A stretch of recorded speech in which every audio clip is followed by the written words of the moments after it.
Ladies and gentlemen, welcome back to Laymen Daily Show. Well. Overwatch again.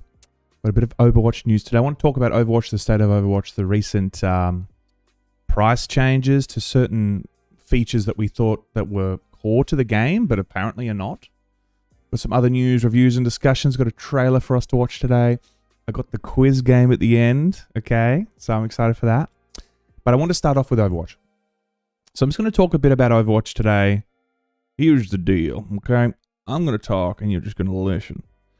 I want to talk about just how much of a freaking meme this thing is now. And then we'll get into other news, and then we'll get into the trailer, and then we'll get into the quiz. Okay, so let's get into it. I'll ask the chat how they are after the drop, or some more after the drop.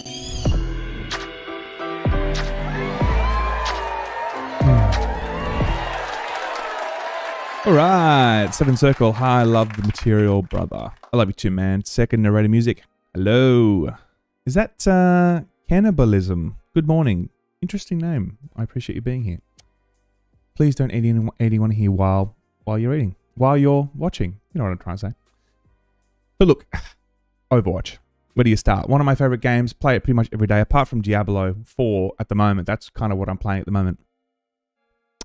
Overwatch has been on a very, very, I would say, bumpy ride for the last 4 years, ultimately. It won Game of the Year 2016. It became a phenomenon. It showed Blizzard was at its best at that time. It was winning awards. It was being talked about. It was doing the content creator circuit. A lot of people were making content on it. Streamers were streaming it. A lot of people were playing it. It was very much like the center of the conversation, even for a short period, right? Now, I know Fortnite kind of took the mantle and that became that major game that people were talking about. Yes, there's other first-person shooters too, right?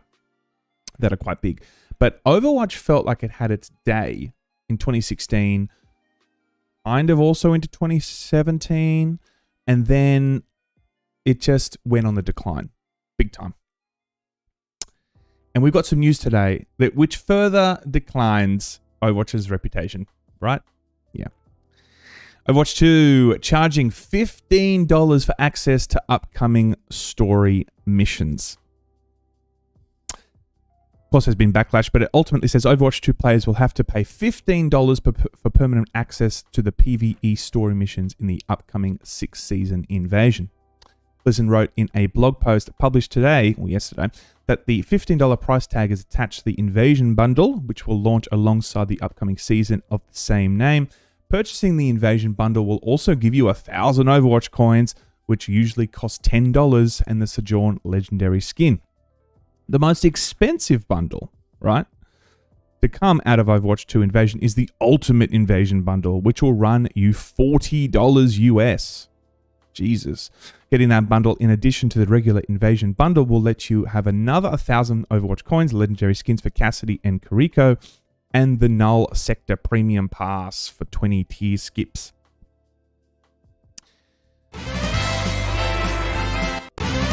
I tell you what, it's almost a meme how many times I leave those goddamn buttons. Anyway, Overwatch 2 started already with an uphill battle. Simple as that. It came out and called itself Overwatch 2. Everyone was like, okay, why is this called Overwatch 2, right? It was the same game. It was the same mission. It was the same maps. It was the same heroes. It was the same mechanics. There was some small balance changes. But when the game came out, everyone's like, this is Overwatch 1.5. This is Overwatch 1.1. It was a major patch at best, right? The only thing that was really holding this thing together was the idea that they were going to do the hero mode, which didn't launch at launch. It was going to be something in the future. We originally thought it was going to be part of the bundle that was to come with Overwatch 2. And that was the only thing that was justifying the idea that Overwatch was kind of stepping up to that next level, right? And then, of course, after a while, we did see that they took that away, saying that, development was kind of just, it was taking too much resource. They wanted to focus on the live service game and all that kind of stuff. And people were very disappointed. So when that happened, a lot of people were like, well, why did you release this? Now, there has been some changes to the monetization. Of course, there was loot boxes and you had to purchase the game outright. And then you got to just play the game. So the major thing that we've actually seen here in terms of changes has really just been the monetization. And the thing is, right, in Overwatch 1 compared to Overwatch 2, you used to be able to actually enjoy the story missions while you played the game. The story missions were part of the core offering. They came around every 3 months or so. You know, it didn't matter what it was. It could have been the Retribution, the Uprising one, or the Storm Rising. There was a few different types of story missions that you could expect to expand the world and to enjoy it and jump in and play with your friends. And now that's all been put behind a paywall. That's all put behind a paywall. This comes at a point where Overwatch has been on a I'm sorry, we'll do better campaign for the last freaking 4 years.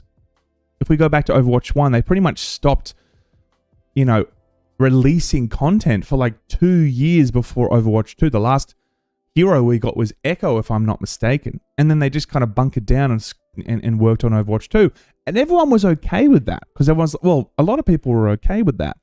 Because they were like, okay, cool. If you need all the power and all the manpower and all the creative energy and whatever into Overwatch 2, we kind of get it.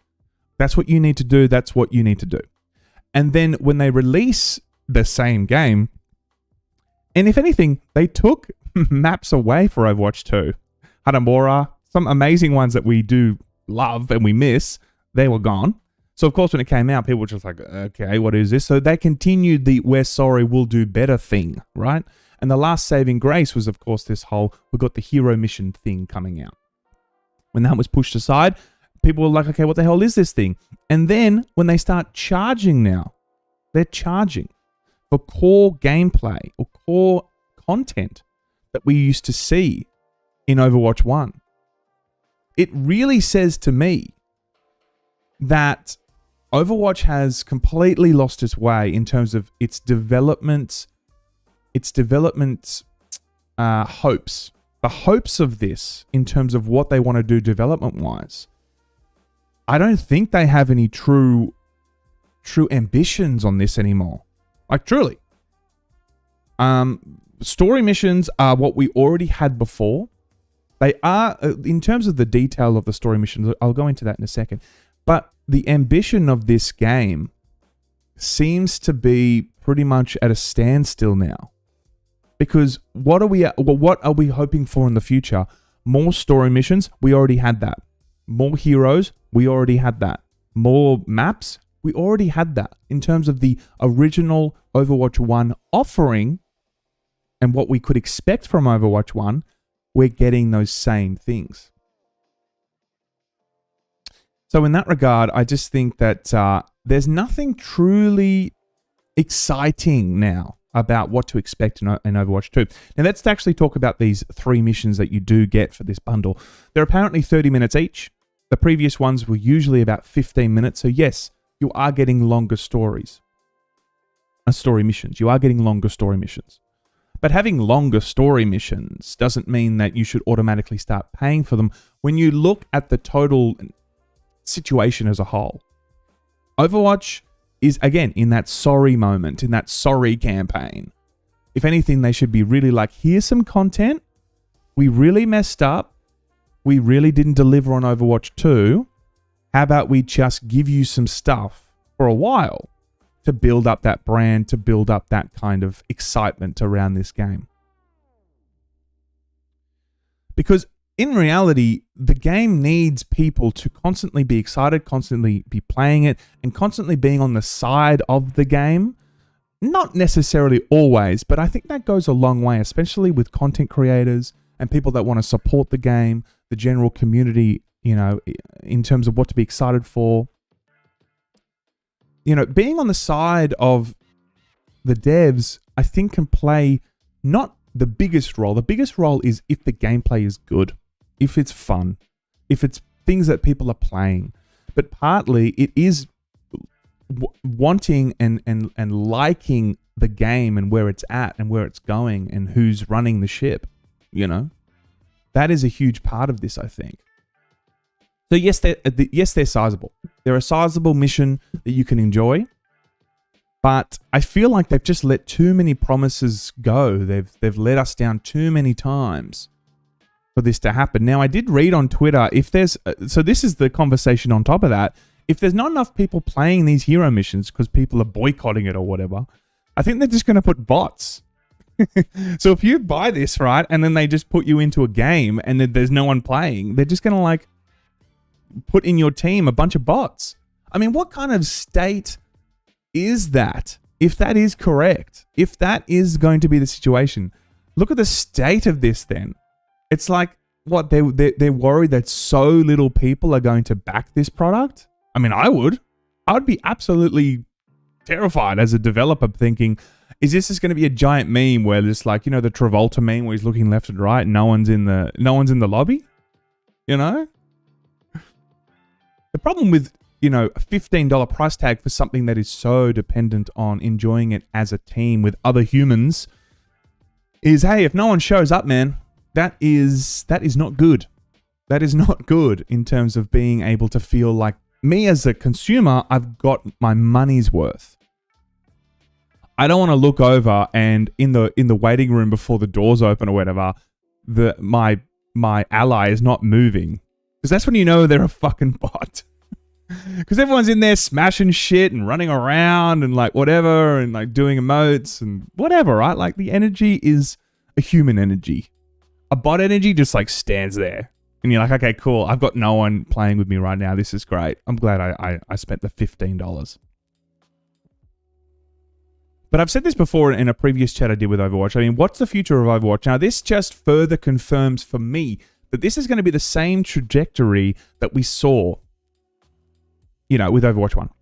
Overwatch 1 releases. There's a bit of excitement. It's popping off on Twitter. A lot of people are playing on Twitch.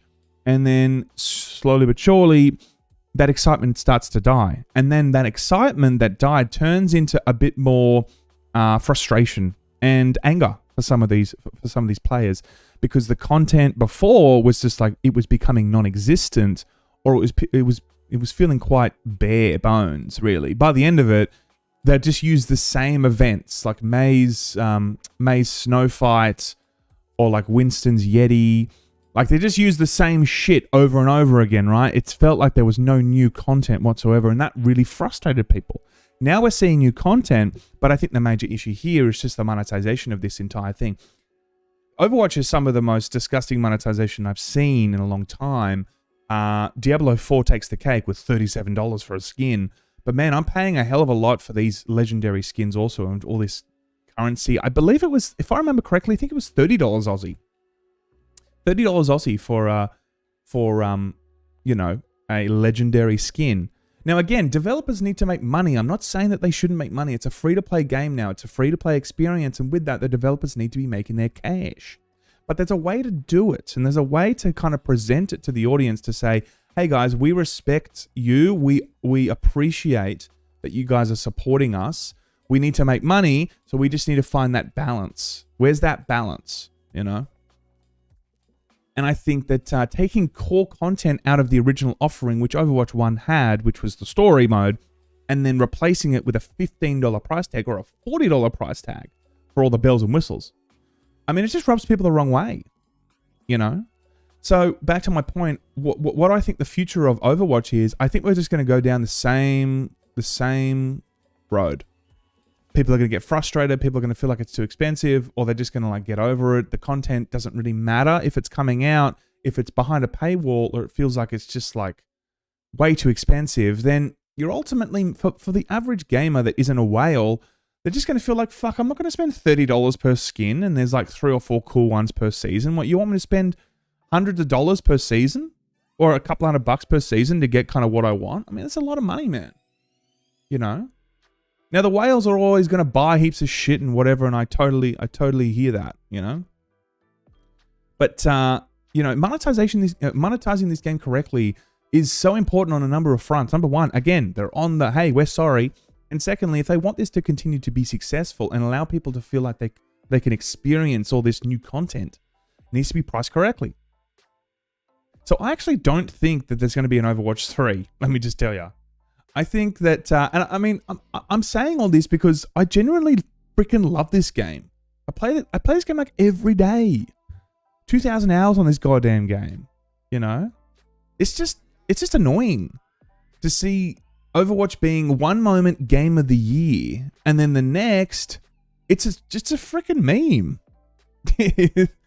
You know, there's like Redfall, Golem, and then Overwatch. No, it's not there. It's not there yet, but wait till you see the next story missions when they're $40 a pop. That's when it's a meme. But look, I don't want to talk about this today. I do think that Overwatch is in a very precarious situation.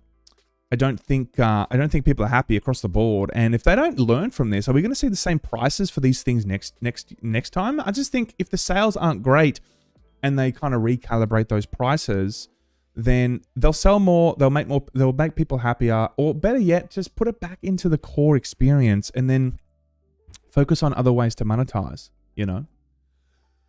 Just focus on other ways to monetize. Vigil says, Overwatch 0.8. It's starting to feel that way, man. It's starting to feel that way.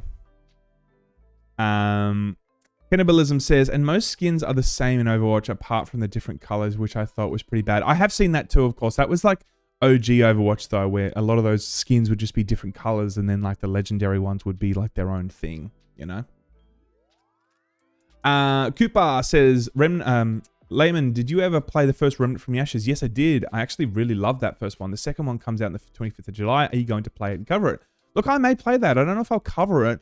I played a decent amount of that game. I actually thought it was a really good Souls experience, like a shooter Souls experience. I might cover it, but I definitely did enjoy it a lot. So I actually am quite excited to see that. Now, we've showed trailers before here on here, so there's going to be a doggo in this one or something. Very excited to see what that is. But yeah, definitely going to be playing that, I think. Ronan says, I love Overwatch. Played since the OG, but Overwatch 2 is frustrating with monetization. Absolutely. Yeah, absolutely. I'll continue to play. I guess that's the last point. I will continue to play. I'm just one of those people that just like, I just love Overwatch. Like, I just won't buy your stupid, shitty skins. Sorry. And I won't buy your stupid story modes. Sorry. You know, just won't do it. And I guess there's so many people in that camp where they're just like, nah, fuck that. Like, I'll play the game for what I like, but I'm not going to support it. Here's the thing. I want to support Overwatch. Like, I actually do. But I just think that the prices that they're asking for is just hideous. You know? $15, it's a 30-minute experience, right? So $15, that's an hour and a half. $15 for an hour and a half experience. Some may wager that's not a bad idea. That's not a bad experience for, you know, like Journey was an hour and a half or 2 hours. But I think that there's a lot more nuance to this. You know, there's a lot more nuance to like, well, there's some games that are $15 and they're an hour and a half and you enjoy them. No, I think there's a bit more to this. Number one, this was part of the core offering. Number two, again, they are definitely trying to make it up to us from all the broken promises. And thirdly, you know, you're just dividing the community. You're just dividing the community, man. The entire model around you can play games, and if you want to purchase things, we're not going to divide you from the people playing alongside you. I think that's a pretty important thing with this kind of game. And as this game matures and more people dip out, which could happen again, the only saving grace of this, of course, in terms of keeping a population around, is it's free to play. So you can expect some attrition, but you can maybe you can expect some people coming in that are new and all that kind of stuff, and the old people will stick around, and when like the casual people that don't really care bow out, there'll be more people to fill the spots, right? So who knows if Overwatch is in fact going to go down that exact route? I don't know, but I would wager that there's a good possibility that in 4 years' time, Overwatch is going to be exactly where it was for Overwatch 1. Barely any support, or if there was support, there wasn't a lot of hype around this anymore, and the developers may just lose steam and be like, fuck, okay, cool, this is just Heroes of the Storm. This is just Heroes of the Overwatch, and then that's it. Very, very surprised if we see our Overwatch 3. R says, the new McCree grenade that staggers characters, it's hilarious. I haven't actually played with that yet. I have seen some footage of that yet. He can throw it really far. Well, now, somewhere in the world. But yes, very sad. Very, very sad. Anyway, what else is happening in the world of gaming? Well, not really gaming, but Avatar sequels have been delayed. Avatar 3 is December 25, and Avatar 5 is December 2031. Jesus Christ, is James Cameron going to make it? I'm not even kidding. If he delays it again, he might need to like write in his will, make sure you finish Avatar. If I'm not here, please. It's crazy. I don't think I've ever seen... Well, okay, yes, we've seen like Indiana Jones, where like there's 5 of them now over 40 years. But I don't think I've ever seen, 5 movies that were like originally planned and they've taken 20 years or something. It's quite the ambitious project, and I thought The Way of Water was good. I thought it was good. I didn't think it was like, it didn't have the same effect as the original Avatar. So I don't know what Avatar 3 is going to be like, but man, I feel like by Avatar 5, I'm going to be an old person. I'm going to be an old man. Old man. I'm going to need glasses and shit. Not good. If you need glasses, it means you're old. That's what I'm trying to say. Anyone watching that have glasses, you're old. I don't care if you're a 14-year-old kid, old. Anyway, that's a shame, but yeah, so expect this in when we land on Mars. You may be watching this on Mars. You may be watching the 5th one on Mars. Who knows? In other news, Summer Games Fest says, after a record-setting 2023, we're excited to share some news. Summer Games Fest will return in June 2024, including our live showcase event hosted by Jeff Keighley. I had no doubt this was coming back. This is it was one of the highest. It was their highest viewed show, which is great to see. It's definitely going strength to strength. Only started 3 years ago, man. And E3 is finished. I'd be very surprised if we did see anything on E3 next year. It's almost like if they came out next year and be like, guys, we're back, it would be just like, ugh, you're finished, buddy. Come on. Put the drink down. You've had enough. Give me your keys. Be very surprised if we see anything from E3. But it didn't take long for Summer Games Fest to become like the E3 event, It took 3 years. I wonder what it's going to be like by like 2030 or 2027 or something. We're going to start seeing full events again with full show floors, and you can experience it and kind of feel that old E3 feel. I went to E3 2017, 2018, 2019. Yeah, 3 of them. Each one was fantastic, but each one was slightly different, You could feel like it was changing every year, from some of them allowing only media, and then the other one when they let they let full anybody in, and then the next year they let 2 days or 1.5 day with media, and the other 2 days or something with anyone can come in. Like, it was constantly changing, So again, I mean, to see what this may be in 5 years or something. Interesting. Interesting indeed. D4 nerfs their dungeon. Yes, they nerfed their dungeon that could you could just get heaps of XP. I forgot to mention, I'm not proud of this, but part of being here is to be honest with you guys. I've been in Diablo Tier 3, World Tier 3 for some time, and I was just like, I really want to get to World Tier 4. The clan we have started, there's a clan in Diablo, okay? There's about 14 or 15 members. A lot of them are layman people. The clan name is PTY space LTD. I saw in the comments from the previous video someone couldn't find it because they didn't put a space. So PTY LTD. Anyway, someone in the clan was like level 80. Extorter, I think his name was. Extorter. Been playing with him quite a lot. I'm not proud. Okay. He ran me through the capstone dungeon and carried me the entire way to unlock World Tier 4. And the amount of gear that I've got since then have made me so much more powerful. But hats off to him. He helped me out. He's a good guy. I don't know if he's here today. But if you want to join the guild, you guys are welcome to. Love to see you there. In other news, Xbox team thought Redfall was going to perform better than it did. What? I mean, come on, folks. Matt Booty, great name, Matt Booty, who heads Xbox Game Studios, talks about how they need to better prepare teams like Arcane as they become first party. Now, in this article, he's ultimately saying, look, Arcane was not with us at the time. We didn't fully get the full control that we should have potentially had over that. The developers and the team themselves had like tunnel vision. They felt like maybe the game was good. They did internal reviews, and internally they thought it was going to be a smash. No, they didn't say it was going to be a smash, but they did say the mock reviews and the internal kind of QA testing, they must have had tunnel vision. They thought it was going to be better, well received. It's crazy, right?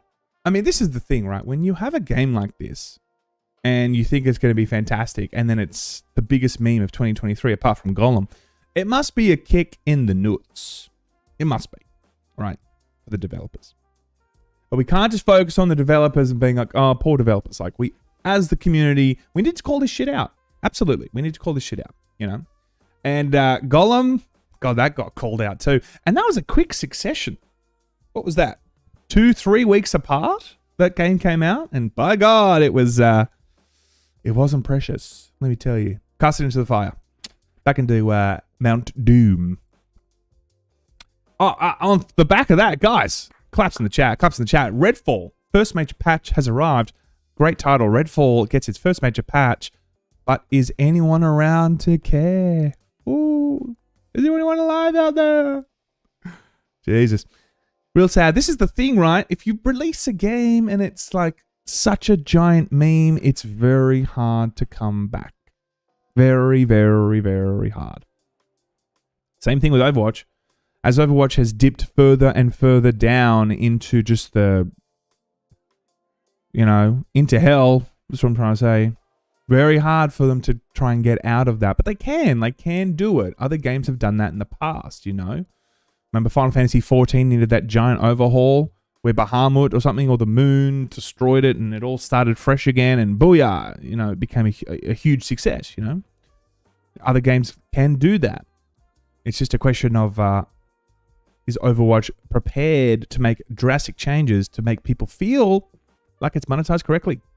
And if they're prepared to, if they promise something, deliver something.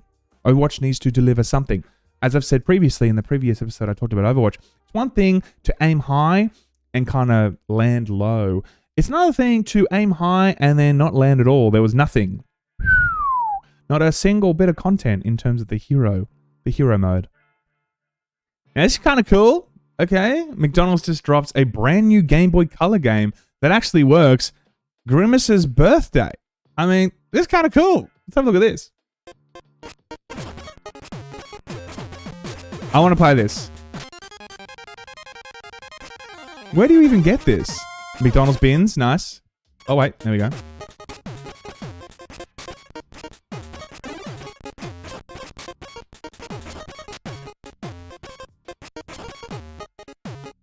Looks more fun than Golem. Just going to throw it out there.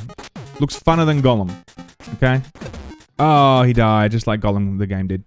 Very cool. I like that. You know what? I think that's some of the best marketing you can do for a friend, like for a fast food or whatever. Like KFC. Imagine if they came out. Actually, did they come out with a game? I remember the anime KFC guy, but I don't know if they came out with a game. But this small stuff, which wouldn't take too much to do, right? Because I understand how developers work. No, but like I'm guessing that this wouldn't take too much to do. Right? This makes me think of McDonald's. This makes me think of getting a large McChicken meal with an extra McChicken, because that's my order. Okay? A large meal is not enough at McDonald's. What is up with McDonald's just getting smaller and smaller and smaller with their burgers? What is up with that? I remember when I was like 6 years old, a McChicken burger was like freaking huge. And now it's just like something else, sadly. You know the news. Starfield will have the fewest bugs of any Bethesda game, Xbox exec says. I'm just going to throw it out there, Xbox, okay? I'm just going to throw it out there, Bethesda. Don't go around saying it's going to have the least bugs ever for a Bethesda game when Bethesda games have so many bugs. You're just inviting people to be like, okay, let's find the bugs, you know?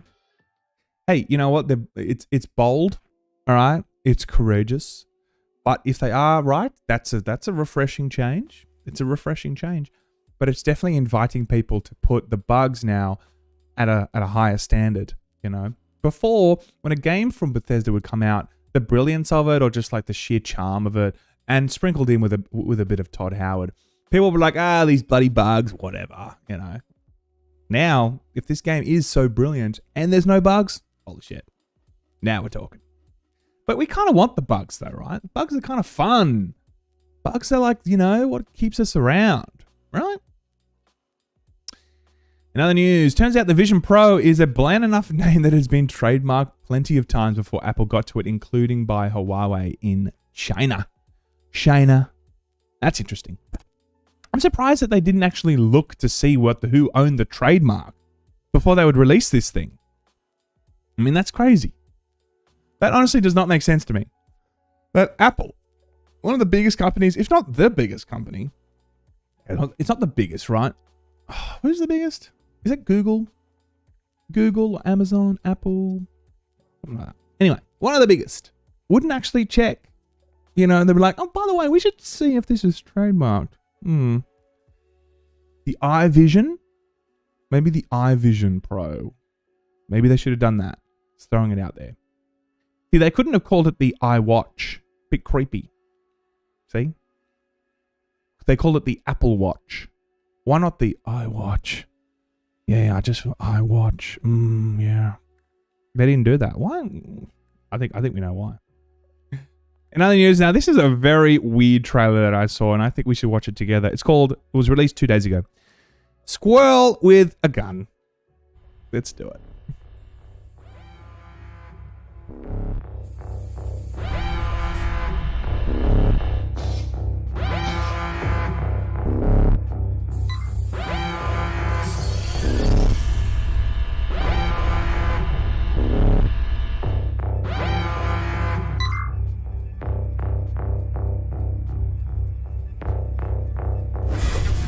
What the hell?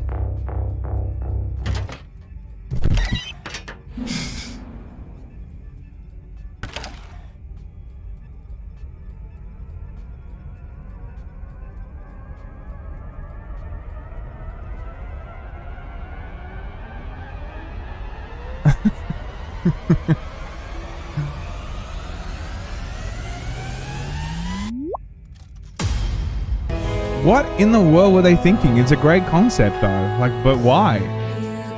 I love the recoil on this. Oh, that's demonetization territory. Great. We won the demonetization game today.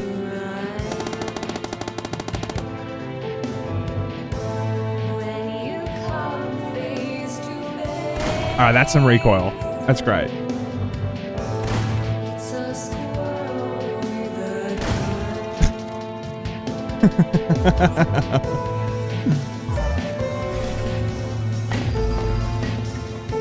That's all it takes. That's all it takes. One brick from a squirrel, and you're out.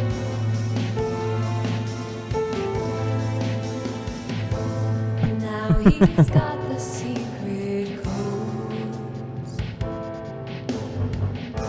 I honestly think this is going to be streamed a lot by a lot of streamers. Like, I actually see that happening.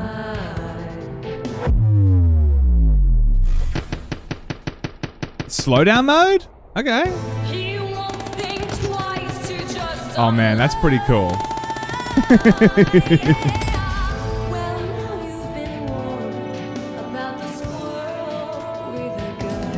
It feels a bit Snake Eater. The squirrel with a gun. Okay, that might not get demonetized then. Okay, squirrel with a gun is obviously something they made for it. I mean, you got to buy that. You've got to give it a go. You've got to give it a go, right? It looks kind of cool, and I think that, you know what, if it comes out and it's half decent, a lot of people will play it if it's priced correctly. You know, if it's $15, then that's fine. Am I right, guys? If it's an hour and a half experience, that's fine. All right? In other news, Embracer aims to turn The Lord of the Rings into a massive gaming franchise. Please, for the love of God, we've seen what Gollum was, even though that was Daedalic. It was a different company that developed it.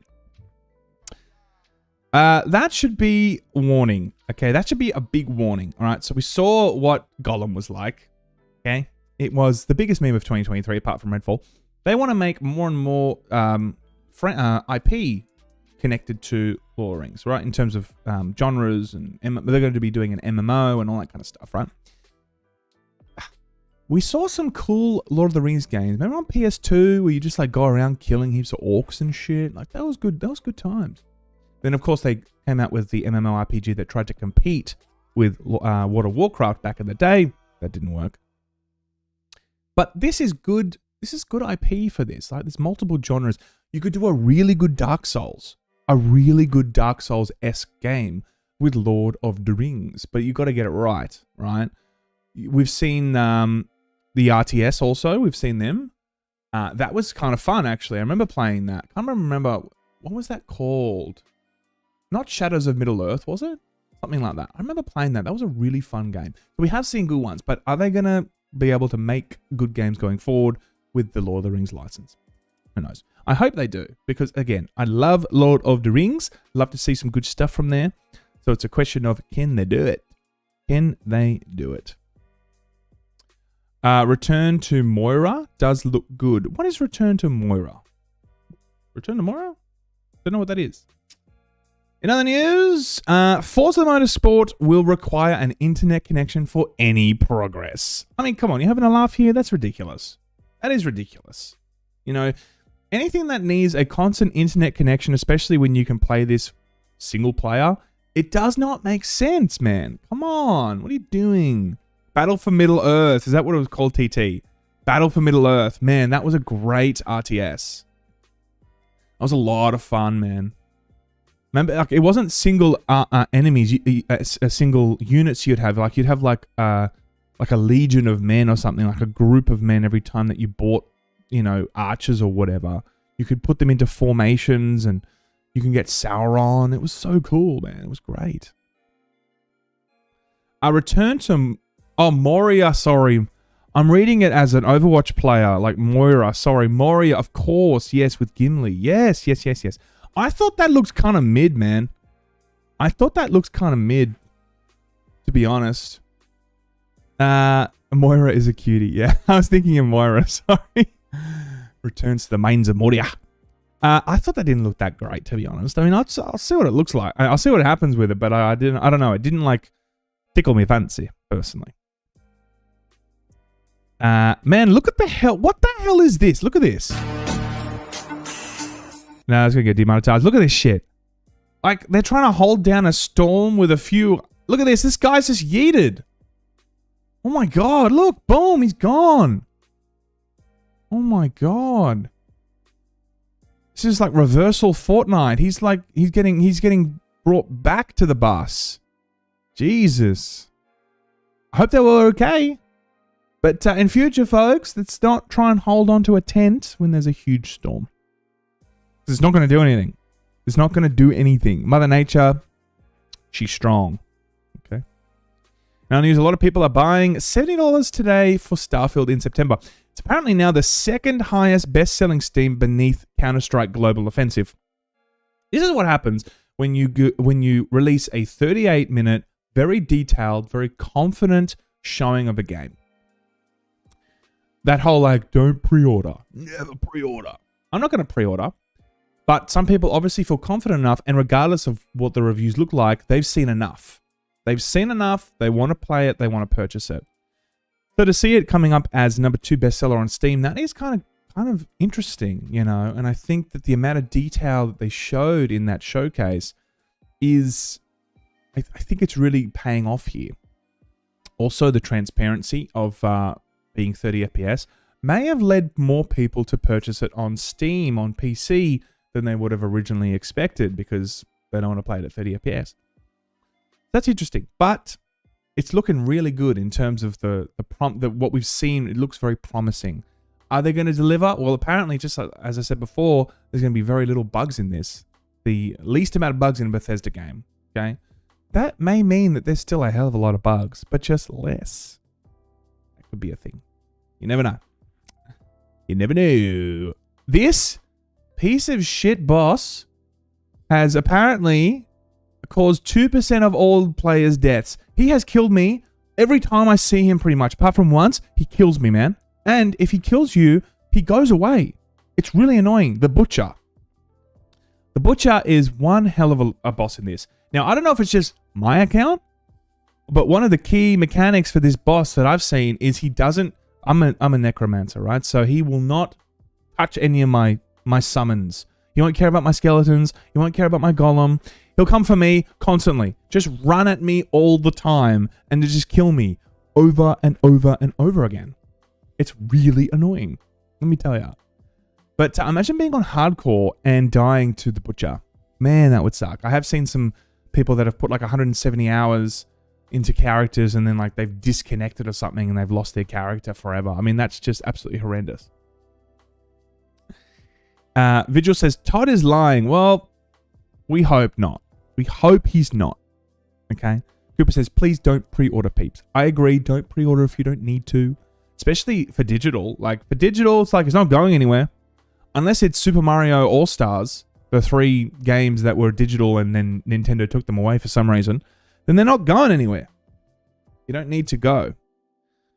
Mama Chili says, fuck that boss. Absolutely. Azim says, the Butcher, he's the worst. He is annoying. Okay. The 7th Circle, I've died 5 times to him so far. He is really tough. He is just so aggressive, man. He just needs to chill. Daddy, chill. So I'm not surprised that 2% of all people have been dying to the Butcher. And before we finish up, because we're going to be doing the quiz soon, okay? Before we finish up, CD Projekt Red is looking for a redemption story with Cyberpunk 2077's big expansion, Phantom Liberty. Jason Schreier wrote a piece on this, and ultimately, in the piece, the lead expansion director, Gabe Amatangelo, I think I didn't say that right. There's an absolute dedication to what's needed to be done to make it right, they've said. Now, there's a huge redemption story they need here. We all know it. Cyberpunk 2077, when it first released, was a giant meme. It got absolutely destroyed in terms of just the bug compilations, what people were saying about the game. I know I've said this a million times. I thought it was a good game, but the bugs just completely destroyed it. Simple as that, right? And this was like the biggest game that people were expecting of 2020. And yeah, it was kind of in terms of the experience you could have. And then, of course, they've patched it and they've fixed it and all that kind of stuff. Now it's a lot different. You can kind of experience it in its entirety, in its fullest vision that they wanted to, right? They know they need to make it up to the gamers. And Phantom Liberty seems like they're really trying to do that. They've completely overhauled the skill tree, the police system, other stuff too that I can't remember right now. But I did read that only yesterday, that there was a lot of stuff that we can expect from this upcoming expansion that was overhauling a lot of mechanics in this game.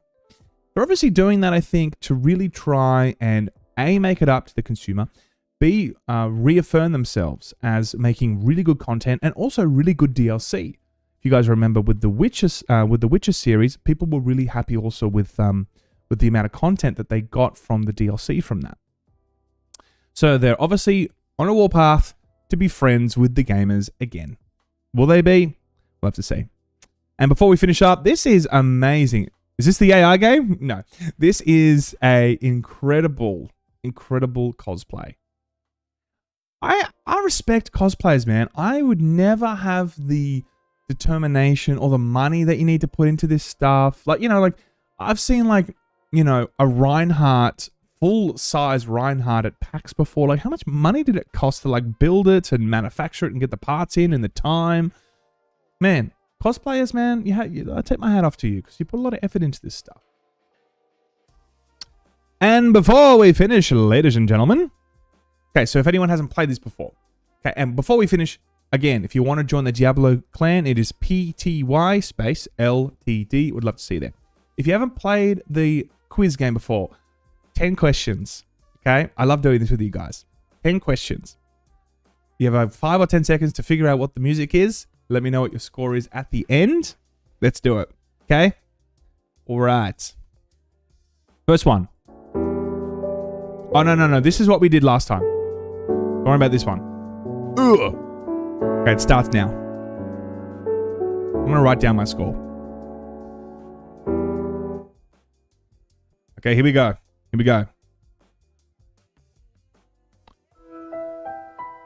Easy clap. Cool. Okay. Everyone know what this is?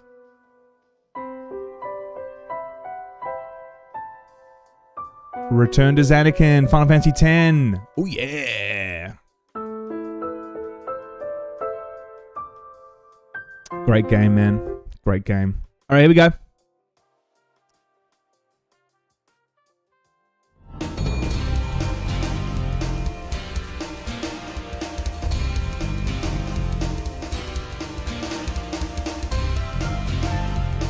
Hell is this? Diddy Kong Racing? No. Oh, fuck off. Okay. Wait, did we do these already? This is now coming back to me that I got this wrong. Did we do this already, these ones?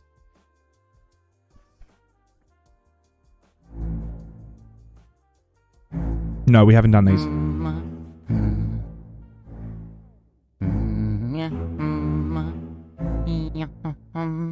What the hell is this? Oh, come on! Yes, of course, of course. I finished the latest one on Switch. Damn it. Okay. 2 wrong, 1 right. Jesus.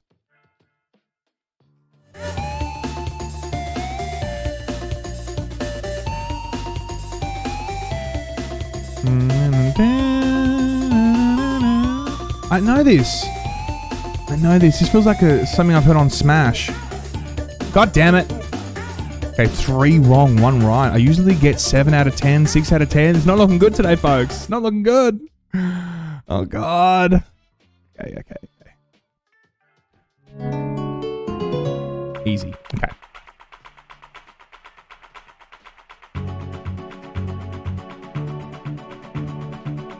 Okay, everyone got this? Brutal Valley. Here we go.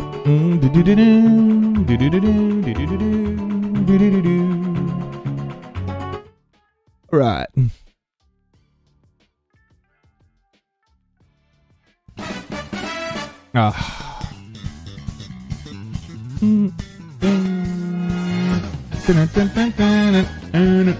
Okay.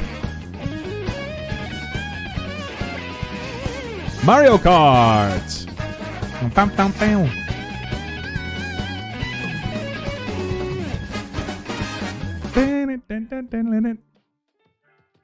Okay. Ocarina of Time, that's right. Oh, wait. I know this one. Yep. Easy. Yep. Yep.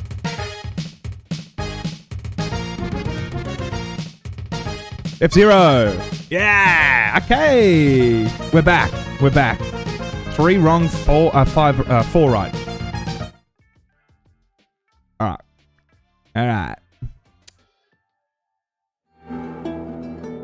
Oh, come on. This is so God of War. I mean, it's clearly God of War, guys. Everyone locking your answers, God of War? Oh. Boy. The Last of Us?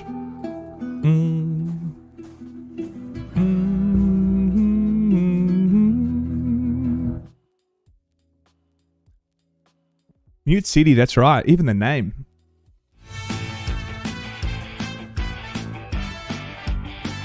Oh, man. I'm going to say Elite Beat Agents. I got no idea. I know this song, though. Where from? Oh, fuck off. Okay, yeah, whatever. Okay, 4 wrong, 5 right. Come on, here we go.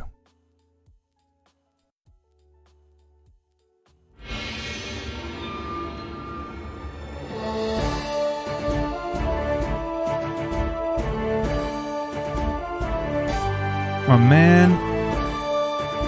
I feel like this is Octopath Traveler or something. I don't know. Oh, Age of Empires. God damn it. Okay, it's 5 wrong, 5 right. Let's do the tiebreaker. Okay, come on. Punch out Wii, Matt. You're right. Okay, yeah. Fuck, I got more wrong than right today. Damn it. What is this? This is getting tough. I don't know. Oh, of course. Come on. Damn it. All right, one more. One more. I'm loving this. Okay.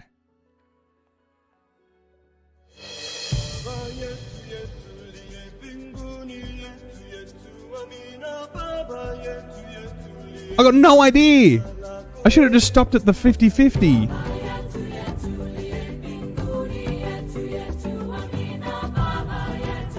Alright, these are getting tough, man. These are getting tough. Let me tell you. The first 30 questions or something we did were much easier. Okay, last one. No more. Last one. Ah, okay. Easy. Easy. Okay, cool. Everyone got this? Yep. Super Mario, bro. Yeah. Gwyn from Dark Souls. Ding, ding, ring. Ding, ding, ding, ding, ding, ding. All right, guys. We will pick that up tomorrow. That is 20 minutes and 36. Okay, I've got to remember that. Guys, thank you so much. Okay, how'd you go first? Okay, I did terribly. Okay, I got 7 wrong, 6 right. Not great. Not great. Chris Q with the FF8. No, sadly not. Castlevania. No. Gwyn, that's right. Yeah. Gwyn Cinder.